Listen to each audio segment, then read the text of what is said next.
Today we are going to demonstrate a technique of obturation of the root canal with gutta percha, which is known as lateral condensation.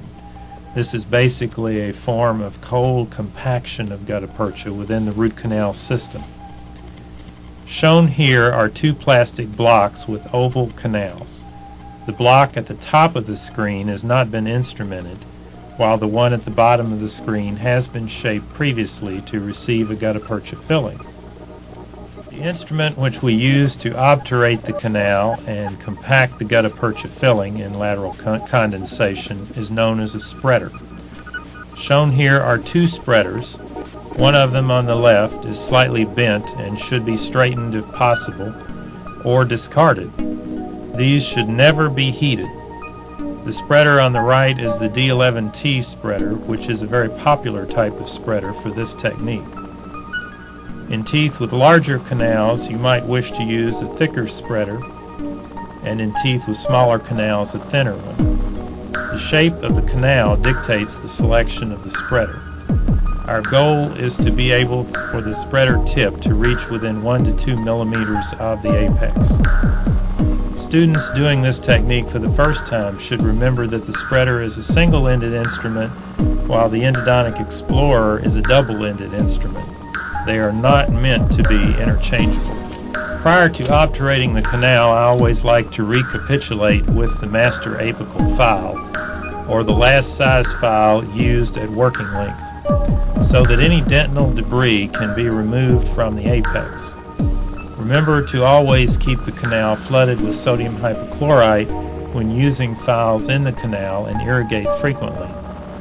This will greatly lessen the amount of debris that can be packed in the apical portion of the canal. The next step is to thoroughly dry the canal with paper points. This is important so that the root canal sealer will not set prematurely, as some sealers do not tolerate moisture well.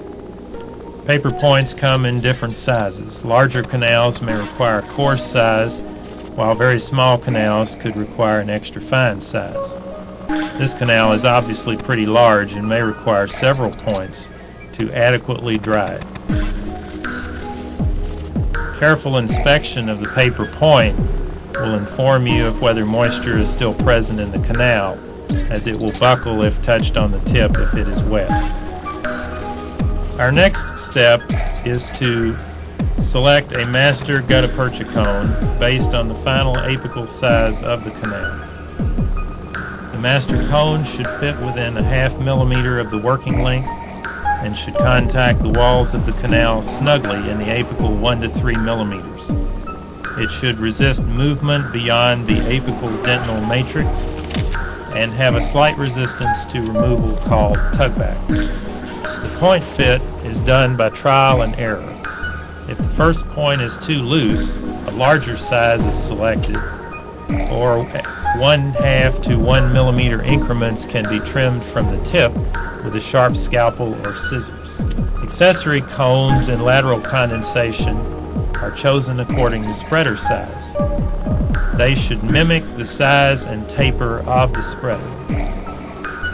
The use of a root canal sealer during obturation of the canal is essential. It enhances the seal of the root canal filling and serves as a filler for canal irregularities between the canal walls and the gutta percha cones.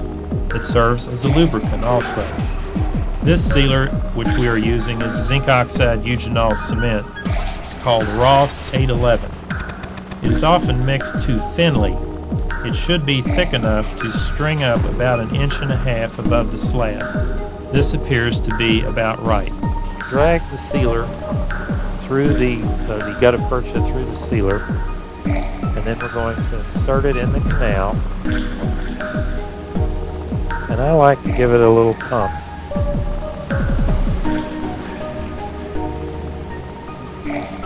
Try to get a little sealer down around the apical portion of the point. We're going to take our D11T spreader and go down beside the point with a little pressure, and then we rotate it. Remove the spreader, Add an accessory cone. Try to go back in the same location each time and pack the gutta percha one way. Now,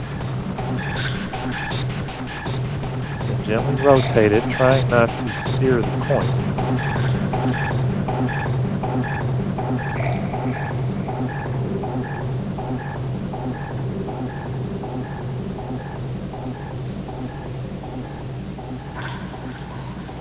We'll add another accessory and keep backing our way up the canal, going the same way. Packing against the same wall.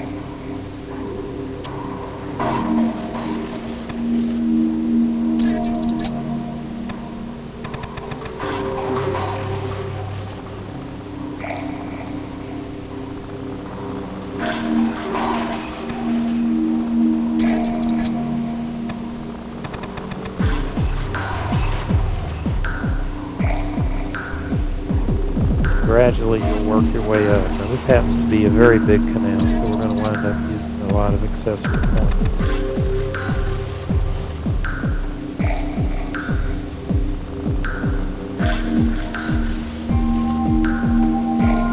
And I do like to coat each one. I just feel like it gives you a little bit more sealer in there and a little bit more gluing action between the points. And we're trying to compact these points into kind of an amorphous mass within the canal.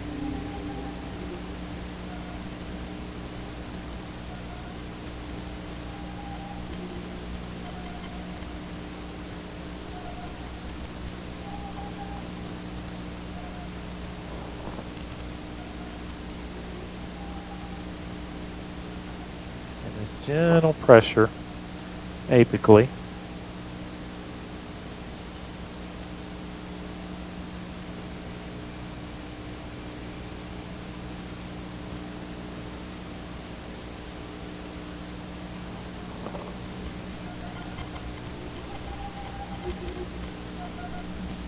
I think a couple more will do it.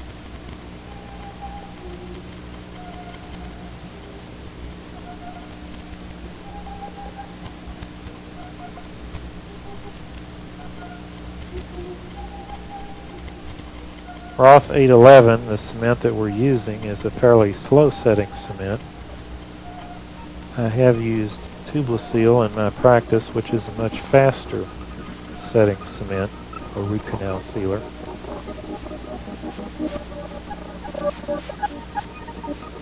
Even on humid days, we might not be able to use it in the office. We'd have to use Roth or a similar cement.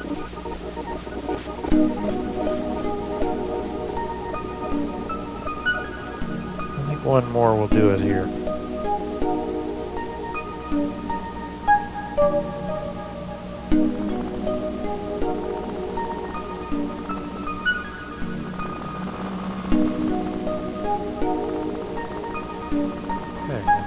Good, and then there's a fair amount of pressure, but you never want the spreader to bind in the canal, because then you can crack the root if you exert too much force and you're locking that spreader into the root. Take a gauze here and wipe the cement off. Let's see better.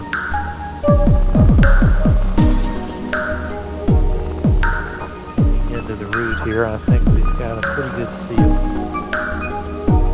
And we try to, this is like a cold compaction of gutta percha against each other.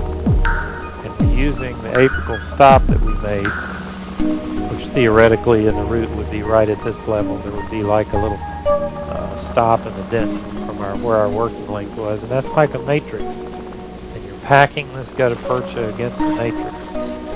So if you blow out the end of the root, if your working length is incorrect and you're too long, then this wants to slide on out. So it's very important to have good length control whenever you're doing endodontics. Now I'm going to take a flame here,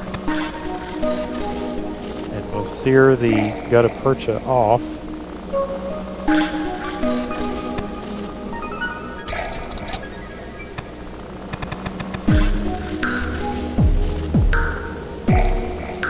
heating this Glick instrument until it's pretty hot.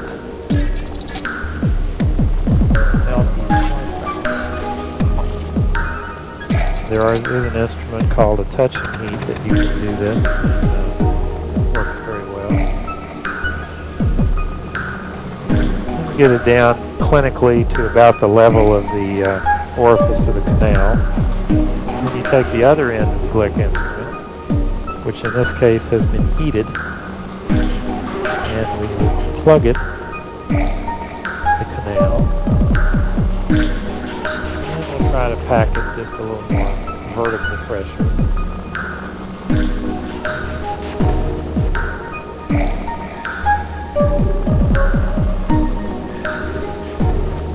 And that's lateral condensation.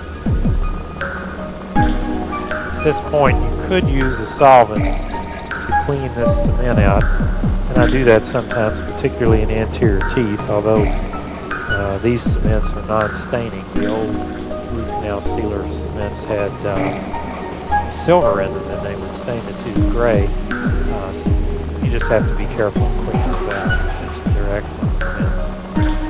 Basically, this is the completed lateral condensation. Very good technique for the majority of cases where you have a tapering cylinder or funnel shaped preparation to fill. At this point, if you were going to make a post space, you could remove the gutta percha with a rotary instrument or a warm instrument and go on with your post space. Thank you very much.